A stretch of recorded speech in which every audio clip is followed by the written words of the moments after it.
les préjugés sur les débouchés de la filière ES sont très mauvais. L'Hippocane, c'est une prépa littéraire. Et je vais en prépa littéraire en étant passé par une filière ES que je trouve très complète. Bah là, je suis en fac d'éco. Paris 1 Ouais, Paris 1. Puis après, j'ai essayé d'aller à Sciences Po d'ici 2 ans. Il y a à Paris 1 environ 40 000 étudiants dans les 3 cycles. Sur ces 40 000 étudiants, environ 40% sont des étudiants de sciences humaines. Les autres 60% se répartissent à peu près également dans le secteur sciences économiques et sciences de gestion, d'une part, et d'autre part dans les sciences juridiques et politiques et l'administration économique et sociale, d'autre part. Donc l'Université de Paris 1 est une université qui entre entièrement dans le secteur que l'on appelle, dans l'enseignement supérieur, le secteur des sciences humaines et sociales, c'est-à-dire des sciences qui s'intéressent avant tout à l'homme en tant qu'il vit en société. Alors il est vrai que les élèves de ES représentent à Paris 1 une proportion supérieure à ce qu'elles représentent dans le baccalauréat général tel qu'il est passé. C'est dans le mode de raisonnement qu'ils sont peut-être plus familiers avec le mode de raisonnement qu'on attend en sciences humaines et sociales.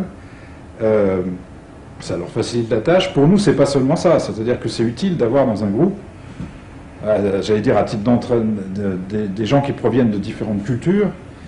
Si je prends Rennes, qui est une grosse université, 50% des étudiants ont un bac ES, 48% ont un bac S. Ça, c'est très étonnant. Les taux de réussite sont de 47% pour les bacs ES et 52% pour les bacs S. Alors la conclusion que j'en tire, moi personnellement, et compte tenu de notre propre expérience, si vous voulez tout, je peux vous le donner aussi, 48% de bac ES avec un taux de réussite de 57%, 35% de bac S avec un taux de réussite de 68%. Alors la conclusion que j'en tire moi personnellement, c'est que, sur la base de notre propre expérience, c'est que finalement il y a des femmes qui sont en retard et d'autres qui sont en avance. Nous, on a observé une convergence assez significative du taux de réussite des bacs ES et des bacs S depuis la réforme de la réforme de Jospin, c'est-à-dire la réforme de 92. Nous sommes une université plutôt petite. En première année, nous accueillons entre 120, d'une année sur l'autre, entre 120 et 150 étudiants. Et sur cet effectif, les étudiants qui proviennent de la filière ES représentent entre le tiers et la moitié de nos étudiants. Quand nous avons des étudiants qui arrivent d'ES,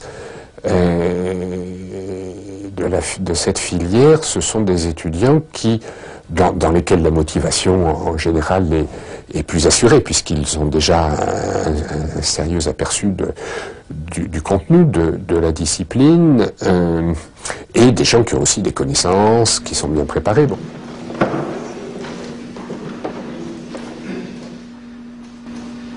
Toujours est-il que les études économiques, pour les bacheliers ES, oui, c'est dominant. Mais c'est dominant si on veut bien y ajouter les études d'économie appliquées, qu'on trouve par exemple dans les filières tertiaires d'IUT,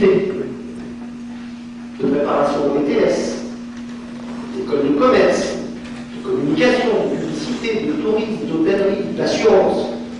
Tout ça, ce sont des études d'économie, mais c'est vrai que c'est pas tout à fait les mêmes que celles qu'on trouve en donne l'économie de gestion. Même si on retrouve ensuite dans les IP des choses qui y ressemblent parfois. Quand on additionne tout ça, on est quand même sur un cas de figure clé, c'est 50% des orientations.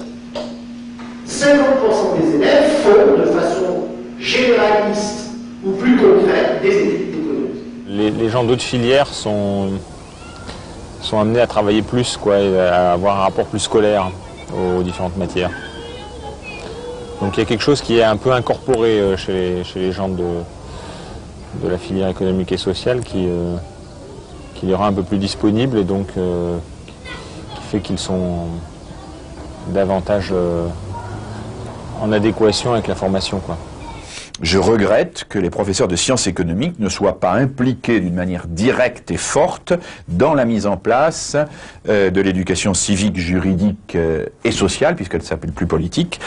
Et je regrette qu'ils ne soient pas un petit peu la cheville ouvrière de cela, compte tenu de leur expérience en matière d'interdisciplinarité, compte tenu aussi de tout le travail j'allais dire de pédagogie qu'ils mènent depuis plusieurs années, dont ils ont été sur bien des points pionniers. est-ce qu'on se contente de quelques gadgets, de quelques heures prises sur tel et tel programme pour faire une espèce d'éducation morale? Est-ce qu'il y a une place pour des savoirs qui correspondent à des finalités sociales de l'école d'aujourd'hui, la formation du citoyen, mais à partir d'une connaissance maîtrisée du monde social? C'est l'ensemble des disciplines et l'ensemble de l'apprentissage qui contribue à la formation d'adultes sociaux, c'est-à-dire du citoyen. Cela dit, pour être un citoyen relativement conscient, il faut disposer d'un certain nombre de savoirs et d'un certain apprentissage, d'intériorisation d'un certain nombre de pratiques. Et peut-être les disciplines des sciences sociales sont plus proches de ce type d'apprentissage par leur objet lui-même. C'est pas le monopole des disciplines des sciences sociales, mais dans la mesure où elles transmettent des savoirs sur la société, elles peuvent plus particulièrement contribuer à cette formation du citoyen. Certes, il faut de l'instruction civique, c'est-à-dire il faut que les gens se repèrent un peu dans les institutions, mais il y a une conception assez pauvre qui s'est développée du côté ministériel ces dernières années, de penser que le métier de citoyen il se prépare parce qu'on fait de l'instruction civique.